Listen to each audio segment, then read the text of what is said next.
નમસ્કાર મિત્રો, હું ડૉક્ટર મહેશ એ લાડુમોર, બાળરોગ તેમજ નવજાત શિશુ નિષ્ણાંત, ગોકુલ હોસ્પિટલ ગારિયાધાર. મિત્રો, ખૂબ જ કડકડતી ઠંડીની શરૂઆત થઈ ગઈ છે.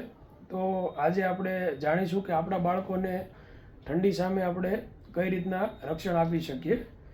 તો આમ તો શિયાળો આપણા બધા માટે ખૂબ જ અનુકૂળતાનું વાતાવરણ છે અને શિયાળો એ બધાની મનગમતી ઋતુ છે, કારણ કે એમાં આપણું સ્વાસ્થ્ય ખૂબ જ સારું રહેતું હોય છે, તેમજ પાચન શક્તિ પણ ખૂબ જ સારી હોય છે અને બીમારીની માત્રા ખૂબ જ ઓછા પ્રમાણમાં હોય છે. પરંતુ શરીરના અમુક અંગો એવા છે કે જેને આપણે શિયાળો અનુકૂળ આવતો નથી, જેમ કે આપણું રેસ્પિરેટરી સિસ્ટમ, જેને આપણે ગુજરાતીમાં શ્વાસતંત્ર કહીએ છીએ, ફેફસા, કે જેને શિયાળો અનુકૂળ આવતો નથી અને મુખ્યત્વે શિયાળાની અંદર ફેફસાને લગતી બીમારીઓ ખૂબ જ પ્રમાણમાં જોવા મળતી હોય છે, ખાસ કરીને વૃદ્ધ લોકો તેમજ બાળકોમાં. હવે આપણે વાત કરીશું કે બાળકોમાં શિયાળાની માઠી અસર કેવી થાય છે અને એની સામે આપણે કઈ રીતના રક્ષણ આપી શકીએ. તો બાળકોમાં પણ મુખ્યત્વે 3 એજ ગ્રુપ હોય છે. એક તો જન્મથી લઈને 1 વર્ષ સુધીનું બાળક, પછી 1 વર્ષથી લઈને 5 વર્ષ સુધીનું બાળક અને 5 વર્ષથી 18 વર્ષ સુધીના બાળકો.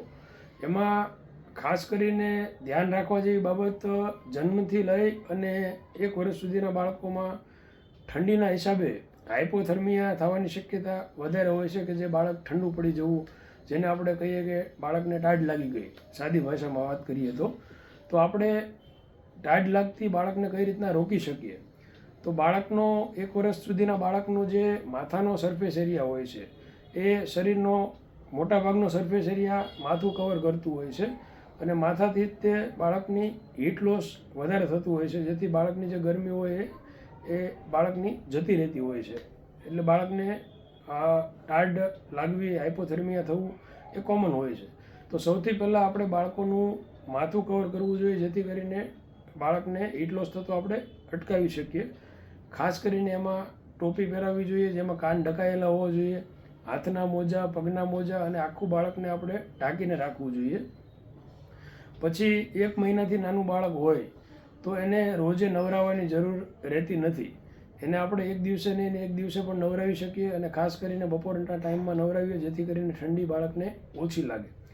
નવડાવવા માટે પણ આપણે સમય બને એટલો ઓછો લઈએ અને ગરમ પાણીથી નવરાવીએ, જેથી કરીને વધારે સમય બાળક ખુલ્લું ના રહે, કારણ કે જેટલું બાળક ખુલ્લું વધારે સમય રહે એટલું એનું હીટ લોસ ફટાફટ થતું હોય છે અને બાળકને ઠંડી વધારે લાગતી હોય છે. ત્રીજી વસ્તુ છે કે બાળક જ્યારે પીપી કરે અથવા પોટી કરે તો તરત જ એમને આપણે સાફ કરી અને ફરી ફટાફટ ઢાંકી દઈએ. આમાં સૌથી મહત્ત્વની વસ્તુ, ખાસ કરીને મોડી રાત્રે, વહેલી સવારે, ઘણીવાર આપણે બધા કપડાં પહેરાવેલા હોય, ઢાંકેલું હોય, છતાં પણ આપણા પંખો બંધ હોય છતાં પણ આપણા રૂમની દિવાલો, આજુબાજુના કપડાઓ પણ ફૂલ ઠંડા થઈ જતા હોય છે.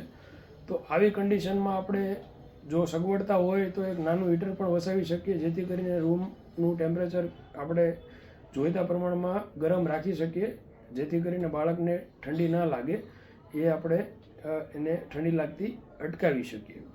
આ થઈ 1 વર્ષ સુધીના બાળકોની વાત. હવે 1 વર્ષથી લઈને 5 વર્ષ સુધીના બાળકોમાં આપણે શું ધ્યાન રાખી શકીએ? તો સેમ વસ્તુ, કે હાથના મોજા, માથાની ટોપી, પગના મોજા, અને ખાસ કરીને શિયાળા દરમિયાન આપણે બાળકોને ટૂંકા જે કપડાં આવે છે એ ના પહેરાવીએ અને એની જગ્યાએ આપણે ફૂલ સ્લીવના કપડાં, કોટનના કપડાં, માથે જેકેટ અથવા તો જર્સી, આ બધું પહેરાવીએ, જેથી કરીને બાળકનો મેક્સિમમ શરીરનો ભાગ ઢંકાયેલો રહે, જેથી એનું હીટ લોસ થતું અટકે અને બાળકને ઠંડીથી આપણે બચાવી શકીએ. કારણ કે ઠંડીથી બાળકને બચાવવું શા માટે જરૂરી છે? કારણ કે આપણે મોટાનું બોડી એવું હોય છે કે જેમ બાળક બહારની ઠંડી વધે એમ આપણું શરીર હીટ પ્રોડ્યુસ કરતું હોય છે.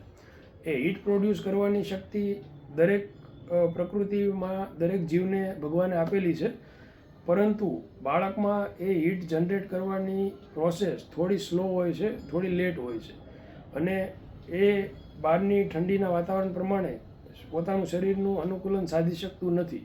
એટલે એ જે અનુકૂલન સાધવાનો ગેપ રહે છે એમાં બાળક ખાસ કરીને વધારે બીમાર પડે છે, જેમાં સામાન્ય શરદી થવી, ઉધરસ આવવી, નાકમાંથી પાણી પડવું, અને આ તકલીફ જો વધતી જાય તો ઘણીવાર વાયરલ ઇન્ફેક્શનના હિસાબે સસણી થવી, અથવા તો ઘણીવાર ફેફસામાં ઇન્ફેક્શન, જેને આપણે ન્યુમોનિયા કહીએ, આ પ્રકારની બીમારીઓ વધતી જતી હોય છે. અલગ અલગ પ્રકારની એજ ગ્રુપમાં ઠંડીના હિસાબે અલગ અલગ પ્રકારની બીમારી થતી હોય છે. હવે એ બીમારી વિશે આપણે વિડીયો લાંબો ન કરતા નેક્સ્ટ વિડીયોમાં આપણે વાત કરીશું.